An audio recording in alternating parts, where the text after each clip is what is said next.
তখন অগুন্তি দর্শক আগ্রহ প্রকাশ করেছেন, কেউ কেউ মন্তব্য করেছেন, কেউ কেউ আপনাকেও পরামর্শ দিয়েছেন মানে এই অনুষ্ঠানটি বর্জন করার বা কঠিন প্রশ্নের মুখে আপনাকে পড়তে হবে, সেই জন্য আপনি যাতে এই অনুষ্ঠানটিতে না আসেন। আপনি বর্জন করেননি, সেই জন্য আমাদের ধন্যবাদ জানবেন।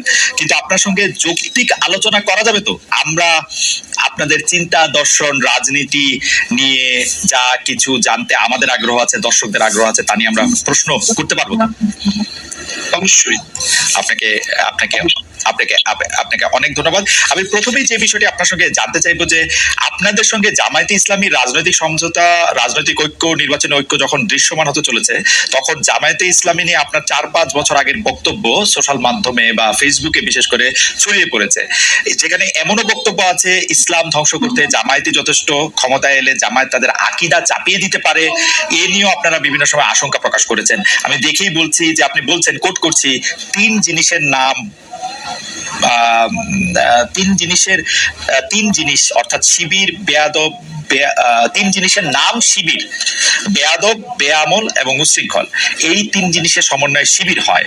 এখন সমঝোতার সাথে আপনারা এই ধরনের পুরনো বক্তব্যগুলিকে প্রত্যাহার করে নেবেন? আসলে জামায়াতে ইসলামের সাথে আপনাদের রাজনীতিটা কোন সুতায় গাঁথা হচ্ছে? যারা মুফতি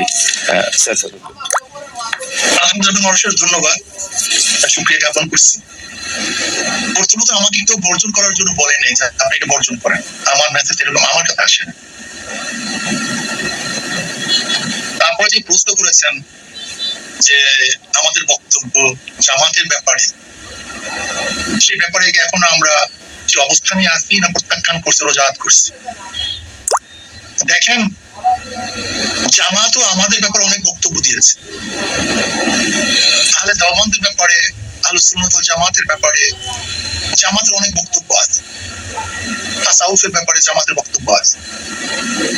জামাত সেই বক্তব্য থেকে এক তিল পরিমাণ পিছপা হয়নি। আর আমরাও বিগত দিনে যে বক্তব্য দিয়েছি এবং আমাদের মুরব্বী যে বক্তব্য দিয়েছেন, তার থেকে আমরা এক চুল পরিমাণ এখন পর্যন্ত আপনার সাথে কথা বলা পর্যন্ত পিছপা হয়নি। প্রত্যেকের অবস্থানে আছে। এখন প্রশ্ন করতে পারেন এই অবস্থানে থেকে আপনারা তাদের সাথে বক্তব্য কিভাবে দিচ্ছেন, নার্সিং কিভাবে, প্রশ্ন। আমি এটার উদাহরণ দিতে চাই। যেমন আমেরিকা ইরানের ব্যাপারে যে সিদ্ধান্ত নিয়েছে, সেই সিদ্ধান্ত থেকে আমেরিকা কোনো অবস্থায় পিছপা হয়নি।